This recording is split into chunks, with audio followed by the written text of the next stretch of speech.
Hi, my name is Rebecca Simmons, and I am doing my presentation on A Million Dollar Baby.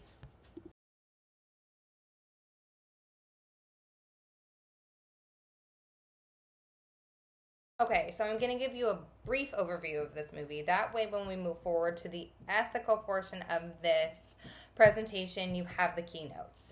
So, we're going to focus on two main characters. We have Frankie Dunn, who is an older gentleman. He owns a gym in Los Angeles. And we have Maggie, who is a younger lady. She is a waitress who regularly works out at this gym. So Maggie asks Frankie to help train her in boxing, and he refuses to because he does not train women.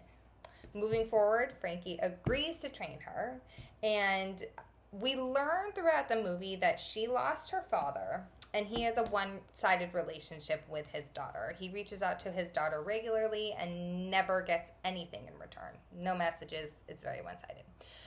So they start to gain like a relationship where maybe they're kind of like filling each other's voids. And he's very protective of her. Doesn't necessarily want her to compete, but she begins to, and she's doing an amazing job.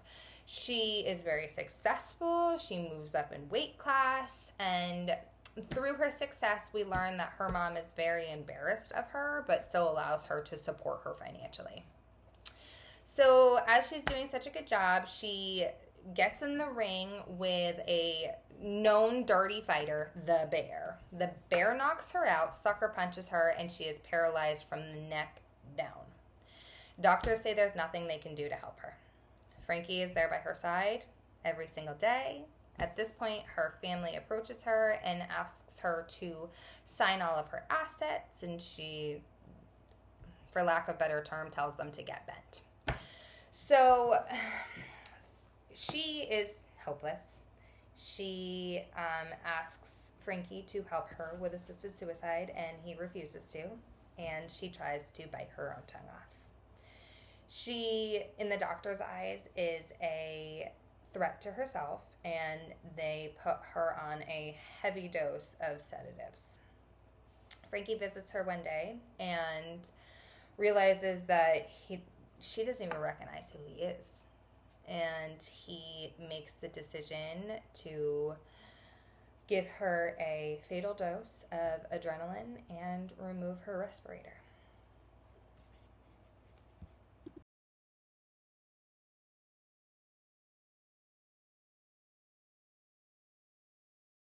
There are three ethical dilemmas that are very prominent to me in this movie. The first one is sexism, the fact that Frankie refused to train Maggie at first because of her sex, because she is a female.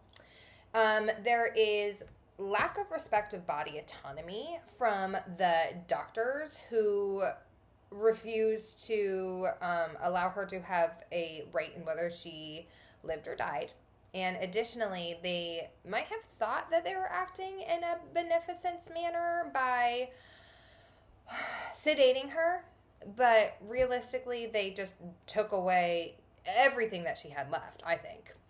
And then we also have her lack of justice when it comes to her family, who were taking advantage of her by asking her to sign over all of her assets when she was in such a negative state.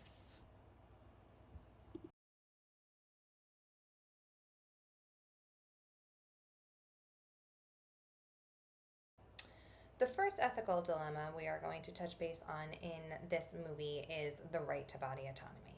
I'll take you back to week 2 during our lesson plans where we talked about assisted suicide and the right to live or die. Dax's case that we had studied in week 2, he had endured a car accident and had very, very, very bad third-degree burns. He had hoped that, because his quality of life was so terrible, to have assisted suicide. He didn't want to live anymore.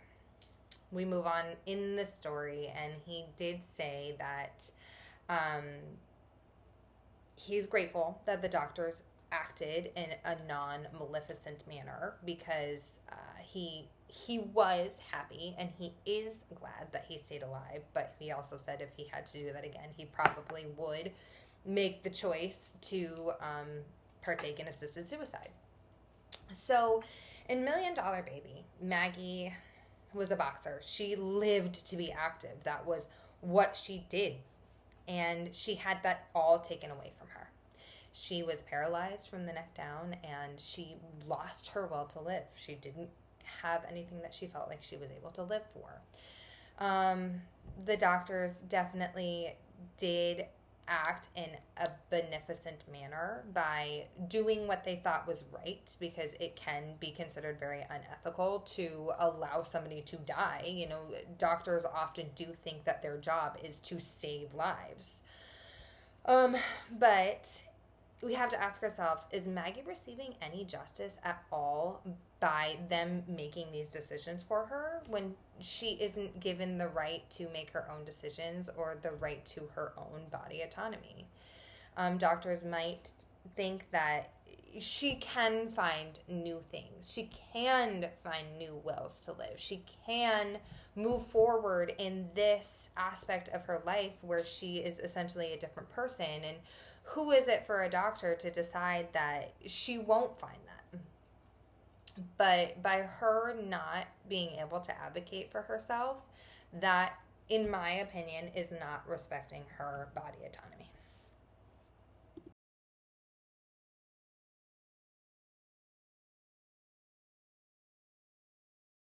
Okay, so bear with me here. I might be going a little rogue, but just hear me out, okay?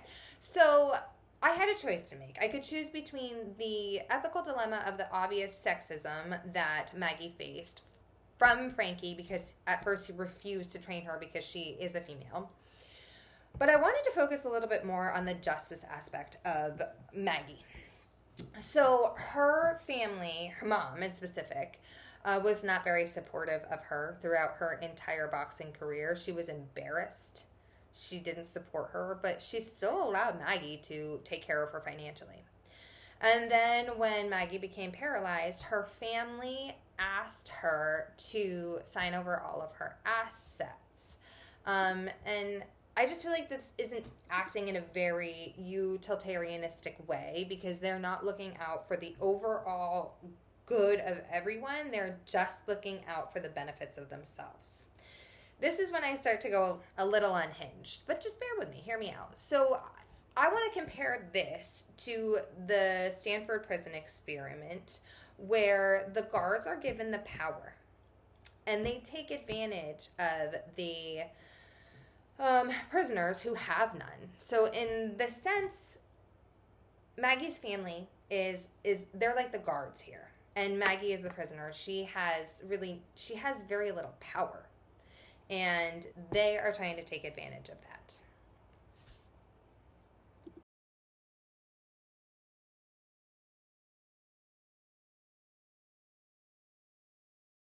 I really think this film exemplified a lot of what we learned during class. Had I watched this film prior to class, I probably really wouldn't have been able to see the ethical dilemmas that were very apparent in the movie, but having the knowledge, I was really able to dissect it. So we had the lack of justice, we had the lack of body autonomy, we also had the sexism.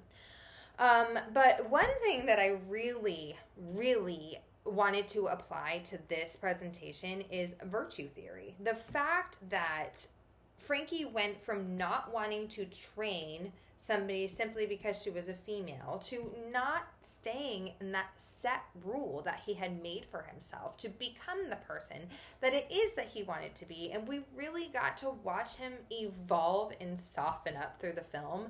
And I really thought that that was interesting to be able to apply my knowledge to understand that evolution.